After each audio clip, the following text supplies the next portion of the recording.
চাহ বাগিচাৰ শ্ৰমিকক ভূমি পট্টা প্ৰদানৰ দাবীত ডিব্ৰুগড় জিলা আয়ুক্ত কাৰ্যালয় ঘেৰাও আদিবাসী ছাত্ৰ সন্থাৰ। আছাৰ ডিব্ৰুগড় জিলা সমিতিয়ে আদিবাসী জনগোষ্ঠীৰ বিভিন্ন জ্বলন্ত সমস্যাসমূহ সমাধানৰ দাবীত উত্তাল প্ৰতিবাদ সাব্যস্ত কৰে।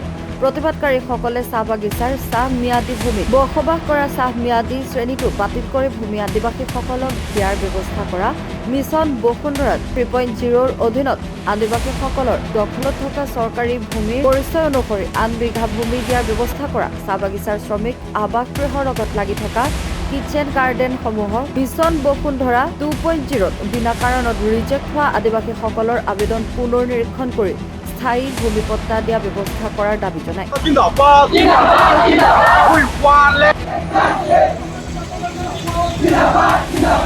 আছাৰ জিলা সভাপতি নৃপেন মুণ্ডা, সভাপতি সম্পাদক পল্লৱ পাহাৰীয়াৰ নেতৃত্বত ৰূপায়ণ কৰা প্ৰতিবাদী কাৰ্যসূচীত শতাধিক চাহ শ্ৰমিকে অংশগ্ৰহণ কৰে।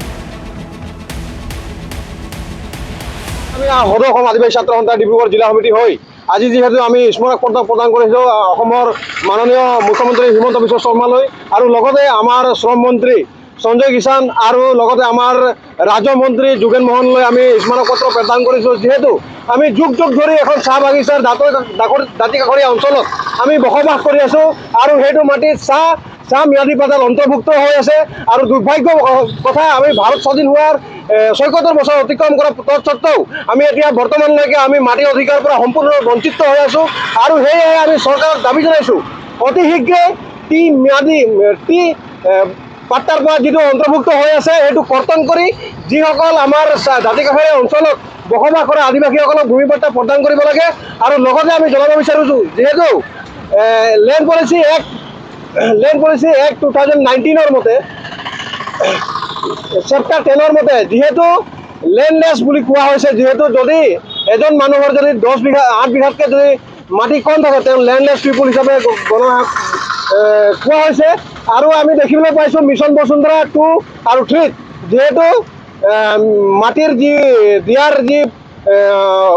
চৰকাৰে আঁচনি ওলাইছে তাত কিন্তু মাত্ৰ একথা দুকথা কৰি আমাৰ আঁচনিসমূহ আমাক সীমাবদ্ধ কৰিছে। আমি অতি দুৰ্ভাগ্য যিহেতু এজনৰ যোগ্য প্ৰাৰ্থীসকল তেওঁ 8 বিঘা মিনিমাম প্ৰাপ্য তেওঁলোকৰ যোগ্য, কিন্তু তৎসত্ত্বেও তেওঁলোকে 2 কথা 1 কথা দি তেওঁলোকে সীমাবদ্ধ কৰিছে। আমি অতি দুৰ্ভাগ্য আৰু অতি শীঘ্ৰেই আমি যিসকলৰ যোগ্য তেওঁলোকক 8 বিঘাকৈ দিবলৈ আমি দাবী জনাইছোঁ।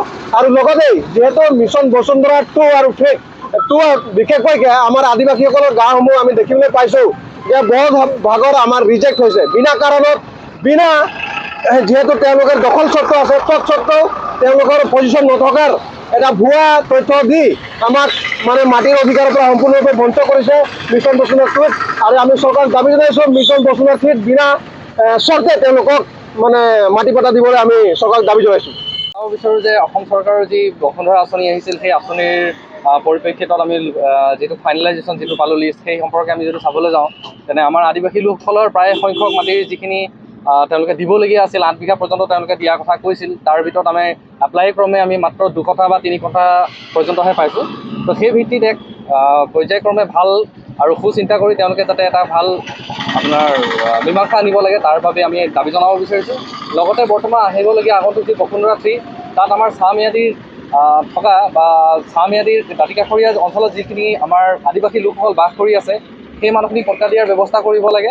আৰু তেনে ক্ষেত্ৰত চৰকাৰে এটা বস্তু পোনপ্ৰথমে কৰিব লাগে যে যি চাহ ম্যাদীকৰণ আছে তাৰ যিমানখিনি সীমা আছে সেই সীমাৰ অতিৰিক্ত যিখিনি সীমা থাকি গৈছে সেই সীমাখিনি যাতে তেওঁলোকে চাহ ম্যাদী কৰ্তন কৰি মানুহক চিলিং আইনত নিব লাগে যাতে মানুহে সেইখিনি নিজে ভূমিখিনি তেওঁলোকৰ পট্টা পাবলৈ সক্ষম হয়। আৰু উপৰোক্ত এই বিষয় বস্তুখিনিৰ লগত আমি আজি ধৰ্ণা কাৰ্যসূচী লৈছোঁ আৰু লগতে আমি ডি চি ছাৰৰ জৰিয়তে আমি অসম চৰকাৰক পুনৰবাৰ অনুৰোধ কৰিব বিচাৰিছোঁ যাতে এই সমস্যাখিনি অতি শীঘ্ৰে আমাৰ সমাধান কৰা যায়।